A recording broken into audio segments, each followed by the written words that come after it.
हामी आज एउटा व्यक्तिको बारेमा सिक्दैछौँ समय लिएर। एकजना ब्रदरको बारेमा जहाँ चाहिँ तपाईहरुले बारेमा देख्छौँ र रुथको पुस्तकबाट राइट रुथको पुस्तक रुथ रुथलाई हामीले चिन्छौँ, तर रुथको पुस्तकमा एकजना स्पेशल ब्रदर हुनुहुन्छ। को हो दाजु? रुथको श्रीमान को हो?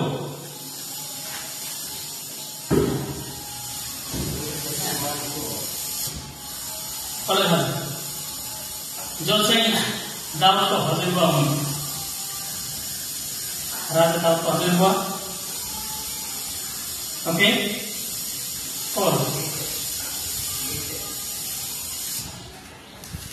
ओके, सो हामी रुथ किताब पढ्दाखेरिमा एकजना ब्रदर, एकजना म्यान भनौँ न, एकजना पुरुष हो, नो प्रब्लम। सो के भयो? ओके आउँछ ओके। बोआज भन्ने एकजना व्यक्ति, बोआज। ओके, सो बोआज को जीवनबाट हामी एउटा कुरा सिक्दैछौँ। यु नो, बोआजको जीवनमा हामी एउटा के सिक्छौँ भनेदेखि कसरी एउटा परमेश्वरको असल व्यक्ति बन्यो। गॉडली मैन, गॉडली मैन। मैन भनेको पुरुष। ओके, एउटा परमेश्वरको डर मान्ने पुरुषले कस्तो जीवन जिउँछ। मैले किन सेयर गरेँ भने आज सिस्टरले महिला गरेर सिक्दैछ। ओके, त्यसैले हामी ब्रदर्स गर्न सिकौँ भनेर मैले कुरा गरेको। ओके, सो पहिलो हामी सिक्छौँ Boaz the man of integrity. Ruth अध्याय 2। ओके, यहाँ देख्छ कि बोआजको चाहिँ जुन त्यो नैतिक चरित्र थियो एकदम असल। ओके, सो परमेश्वरको डर मान्ने, परमेश्वरको भय मान्ने पुरुषहरू नैतिक रूपमा असल हुन्छ। ओके, सो के भनेको के हो? रुथ अध्याय 2 को 1 पढौँ न।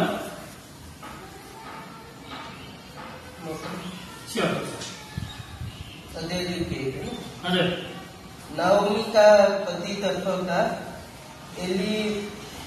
एलीमेलेक का परिवार का एक जना उन्हें खाने कुटुंब थिए जिनको नाम बोआज। राइट, सक्यो?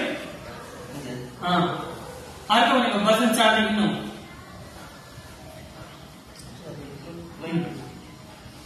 अनि त्यहाँ बोध पनि बेथलेहमबाट आइपुगेको थियो। तिनले कटनी गर्नेहरूलाई अभिवादन गरेर भने, परमप्रभु तिमीहरूसँग हुन्।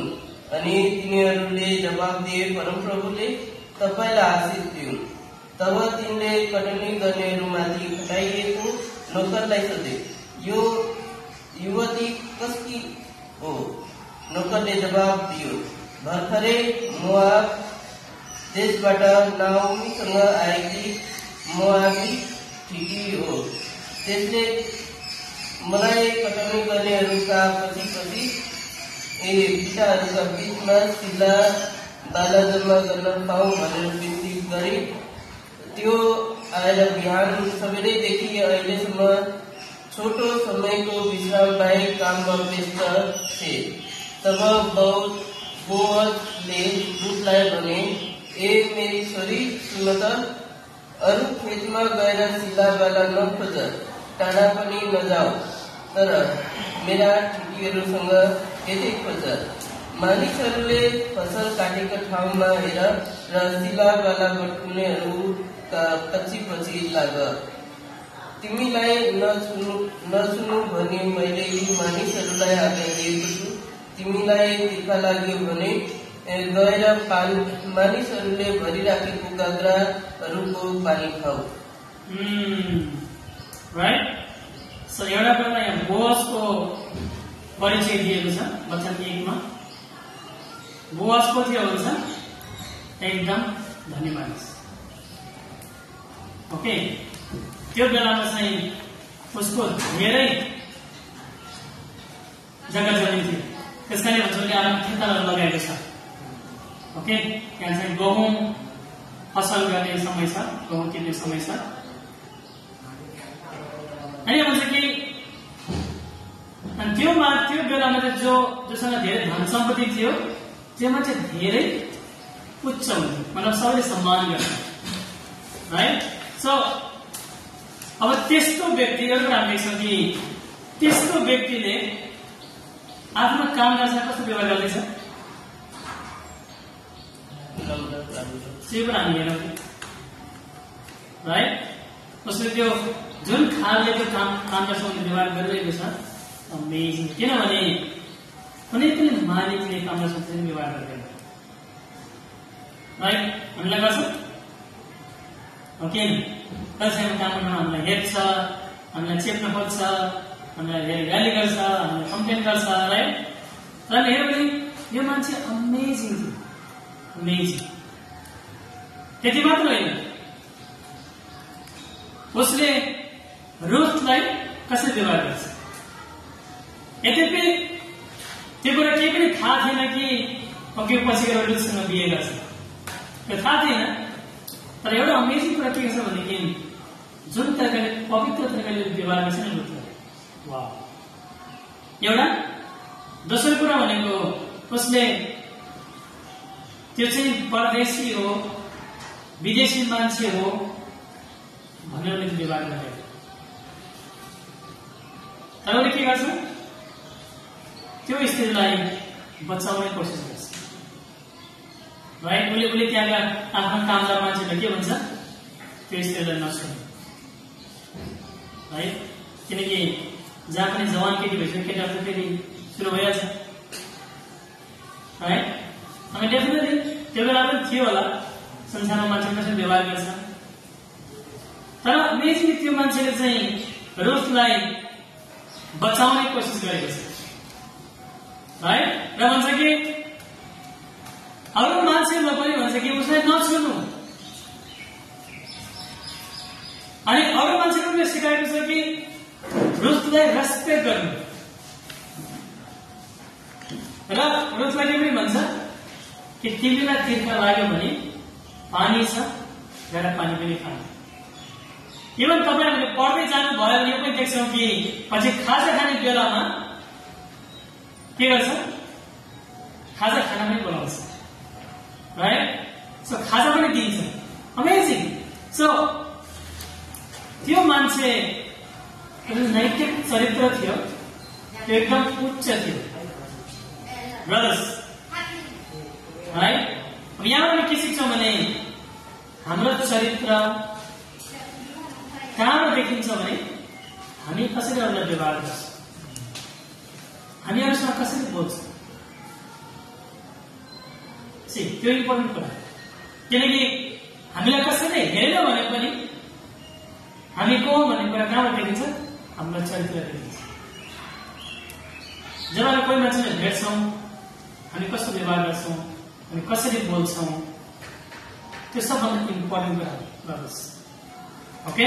सो त्यस कारणले परमेश्वरको डर र भय मान्ने व्यक्तिको अथवा पुरुषको एउटा असल खुबी भनेको अरूलाई असल तरिकाले व्यवहार गर्नु। राइट। चाहे त्यो जो पनि हो, चाहे त्यो नचिनेको मान्छे हो, चाहे त्यो चिनेको मान्छे हो, चाहे त्यो कामदार, चाहे त्यो आफूभन्दा सानो हो, कोही पनि हरेकलाई रेस्पेक्ट गर्नुपर्छ। सो त्यो कुरा हामी बोअजको जीवनमा देख्छौँ। र दोस्रो कुरा, बोअज चाहिँ द म्यान अफ जेनरसिटी भनेको उदारताको व्यक्ति हुनुहुन्थ्यो। उदार, एकदम उदार तरिकाले दिन्छ। किनकि ऊ धनी भए पनि उसको जुन दिने स्वभाव थियो, क्वालिटी थियो, त्यसमा कम्प्रोमाइज गर्दैन बोअजले। किनकि बोआज परमेश्वरको डर मान्ने व्यक्ति थिए। ओके, सो वचन 15 देखि 16 मा पढ्न सक्नु कसैले?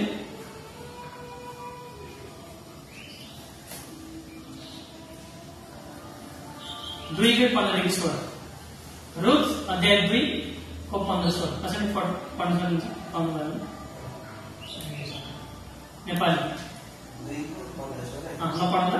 अनि जब शिलावाला पढ्नुले तब बोआजले आफ्ना मानिसहरूले यसो भनेर केही यसलाई पिटाहरूका बीचमा पनि सिधा पढ्नुले त्यसलाई ढाक्का बरु अन्य बाँधेका बिगाहरूबाट तिनीहरूले केही निकालेर छोडिदियो र त्यसलाई नापकै राइट, सही। एउटा कुरा त रुथ शिलावाला पटनमा आएको छ, त्यो कुरामा हैन बोआजले हुन्छ नि डिस्टर्ब गरेको छैन, बोआज रोकेको छैन। राइट, इमेजिन हामीले धान काटेर कसरी कसैबाट धानबाट जुत्दै आयो भने हामी के भन्नु? सोच्नु हैन? अगेन हामीलाई कस्तो लाग्यो एउटा कुरा। अनि दोस्रो कुरा के भन्छ भनेदेखि त्यो स्थितिले नहटाऊ कामदारलाई भन्दैछ। जो के भनेछ, जब तिमीले काट्छौ त्यो बोझाबाट चाहिँ अलिअलि निकालेर छोड्दियो।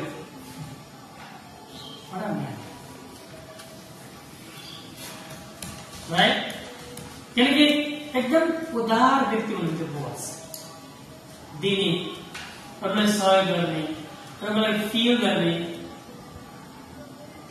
राइट, लोभ लालच नगर्ने व्यक्ति हुनुहुन्थ्यो। ओके, र अर्को कुरा भनेको बोआजमा कुनै पनि त्यो एउटा स्वार्थी त्यो भावना थिएन, त्यो स्वभाव थिएन। राइट, मैले के पाउँछु त मैले दिएँ, राइट, मैले किन दिने? एउटा कुरा अमेजिङ हामी देख्छौँ कि बोआजलाई परमेश्वरले जे कुरा दिनुभएको थियो एकदम आभारी हुनुहुन्थ्यो, एकदम आभारी थियो। त्यस कारणले जो परमेश्वरको आशिषमा आभारी हुन्छ उसले अरूलाई दिन्छ, त्यो पनि हामी देख्छौँ। ओके, र बोआजलाई कहिले पनि कम्ती हुँदैन, तिनीहरूसँग कम्ती थियो, परमेश्वरले धेरै आशिष दिनुभएको थियो। राइट, र अर्को भनेको त अलिकति शिलाबाट टिक्दैछ, त्यसले पुगिहाल्छ नि मलाई। आखिर गरिब मान्छे हो, ऊ खानेको लागि खोजेको, अब यत्रो खोजिसक्यो, उसले कति जम्मा गरेको हुन्छ, कति पानी जम्मा गर्यो भने 3-4 पानीसम्म, राइट, त्यतिले पुगिहाल्छ भन्न सक्यो नि। तर अरूले हेऱ्यो भनेदेखि अझ थपेर दिन्छ। सो त्यो मिनिमम हुन्छ नि, त्यो मिनिमम भन्दा पनि अरू एक्स्ट्रा दिन्छ। सो त्यस कारणले उदारता भन्ने कुरा चाहिँ कुनै पैसा दिनु अथवा कुनै खानेबाट दिनु मात्र हो। अरू हामी के पनि दिन सक्छौँ, हामी टाइम पनि दिन सक्छौँ एकाअर्का, त्यो पनि ठुलो उदारता। एकाअर्कालाई टाइम दिनु, एकाअर्कासँग बस्नु, एकाअर्कासँग प्रार्थना गर्ने, एकाअर्काको कुरा सुन्ने, एकाअर्कासँग समय बिताउने, एकाअर्कासँग ह्याङ्गर गर्ने, यसको लागि पनि हाम्रो उदार दिने चाहिन्छ। म दिउँ दिएको छ टाइम, राइट, 1 घन्टा समय दिउँ न म कसैलाई, राइट, 1 घन्टासम्म खेल्दिउँ न म, 1 घन्टासम्म रमाइलो गरिदिउँ, भएपछि 1 घन्टासम्म मेरो गेम खेल्दिउँ, चिया खाइदिउँ, गाउँ गरिदिउँ, सँगै हाँसी ल त छैन। हामी उदार हुन सिक्नुपर्छ, उदार आफ्नो लागि मात्रै, जेनरस, चाहे त्यो टाइमको कुरामा होस्, चाहे त्यो एनर्जी, कहिले हामी काम गरेर हामी थाकिन्छ, के जाने यार, बस लाइसेन्स गरेँ होइन, राइट। सो विशाल र मोहनलाई म धेरै साह्रो मान्छु, राइट। राति आएपछि ड्युटी गर्छ, 9 बजी बाहिर दुई गर्न आउँछ होइन, भयो दिनभरि काम गर्छ, 9 बजी साइकल खेल्दै विशाल पैसा लिएर आउँछ पुरा। That's amazing, होइन? नत्र भनेदेखि त गएर पुरा होइन सकिन्छ, दिनभरि काम गरेर कुदाएको छ, फेरि सिजनको बेला छ, अहिले यता कुदाउँछ, स्टोर कुरा हुन्छ, पसल जान्छ, यो बोक्दै बोक्छ होइन। तर त्यसका बापत पनि ओके विशाल दाइले हेल्प गर्नुपर्छ भनेर म भन्छु, अमेजिङ होइन। त्यस कारणले टाइम दिनु पनि इम्पोर्टेन्ट कुरा। हाम्रो एनर्जी होइन, कहिले अल्छी लाग्छ, राइट, ओके सो त्यो कुरा पनि हामी उदार हुन सिक्नुपर्छ ब्रदर्स अर्को भनेको लभ प्रेम दिने कुरा पनि हामी उदार हुन सिक्नुपर्छ जुन चाहिँ हामी बोअजको लागि हामी सिक्छौँ ब्रदर्स ओके सो बोअजको जीवनमा हामीलाई सिकाउँछ कि साँचो उदारताले हाम्रो हृदयलाई देखाउँछ कसरी देखाउँछ जहाँ चाहिँ हामी अरूको लागि गर्छौँ तर बाध्य भएर होइन तर कसैलाई मद्दत गर्ने हिसाबले कसैको भलो होस् भन्ने हिसाबले अहिले बोअजले चाहन्थ्यो कि रुथ र नाओमीको सिचुएसन पनि राम्रो होस् उठोस् त्यसरी हामीले हेऱ्यौँ भने हामी थाहा छ नि किनकि बोअज भनेको चाहिँ नाओमीको आफ्नो एकदम क्लोज नजिकको घनिष्ठ रिश्तेदार पर्छ त्योभन्दा पनि अर्को व्यक्ति हुन्छ अनि बोअज भन्छ ओके अनि त्यो बेला कस्तो हुन्छ भनेदेखि जो अभाव हुन्छ भने चाहिँ उधार गर्नुपर्छ कि आफन्तले हैन उधार गरेर उसको सम्पत्ति किनेर उसलाई उधार गरेर उसलाई खाइबाट दिएर अनि पछि उसले चाहिँ पे गर्न सकेन फेरि उसको सम्पत्तिलाई फिर्ता गर्ने त्यो चलन थियो इजरायलले राइट अनि जब बोअजले अर्को व्यक्तिलाई भन्छ कि तिमी गर अनि जब सम्पत्ति लिन्छ सम्पत्ति सँगसँगै जो विधवा भन्छ त्यो विधवालाई पनि स्वीकार गर्नुपर्छ अनि अर्को व्यक्तिले मान्दैन त्यसैले किन बोअजले स्वीकार गरेको छ त्यो भनेको एउटा सामाजिक प्रचलन थियो त्यो बेलामा है अनि परमेश्वरले त्यो आज्ञा दिनुभएको थियो त्यो किन भन्दाखेरि आफ्नो वंशलाई बचाउनको लागि आफ्नो वंशलाई नाश नहुन दिनको लागि राइट सो आज त्यो खालको हृदय त्यो खालको स्वभाव हामीले पनि सिक्न सक्छौँ एक अर्काको लागि ब्रदर सिस्टरको लागि जहाँ चाहिँ जब अभाव हुन्छ समस्या हुन्छ चुनौती त्यो बेलामा हामी उदार हुन हामी सिक्नुपर्छ उदार तरिकाले राइट सो चाहे त्यो धन सम्पत्ति कुरामा किन नहोस् राइट चाहे त्यो खानेकुरा उदार गरेर दिने कुरामा किन नहोस् चाहे त्यो समय दिने चाहे त्यो हाम्रो एनर्जी दिने कुरामा किन चाहे त्यो हाम्रो प्रेम दिने कुरामा राइट सो हामीले उदार हुन सिक्नुपर्छ बोअज हुनुपर्छ ओके सो अर्को तेस्रो पोइन्ट छ तर म सेयर गर्दिनँ किन हामीसँग टाइम पनि छ सो हामीले सिम्पल दुईटा कुरा तपाईँले रुथ किताब पुरै पढ्न सक्नुहुन्छ बोअज पढ्न सिक्नुको लागि हामी रुथको बारेमा हामी धेरै हाइलाइट गरेर बुझ्न पाउँछौँ तर बोअजको क्यारेक्टर अमेजिङ छ राइट एउटा क्यारेक्टर नैतिकवान व्यक्ति हुनुहुन्थ्यो बोअज राइट उसको जुन व्यवहारले उसको जुन चरित्रले उसको जुन स्वभावले देखाउँछ कि गडली म्यानको एउटा चरित्र कस्तो हुन्छ उसले कसरी व्यवहार गर्छ अरूसँग बोल्दा कसरी बोल्छ कसरी व्यवहार गर्छ